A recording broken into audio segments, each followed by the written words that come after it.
An earthquake of magnitude 3.7 occurred only 12 minutes ago 45 kilometers southwest of Florencia, Colombia, the Colombian Geological Service, SGC, reported.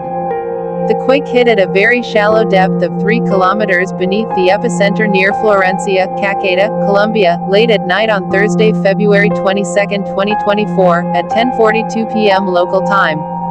The exact magnitude, epicenter, and depth of the quake might be revised within the next few hours or minutes as seismologists review data and refine their calculations, or as other agencies issue their report.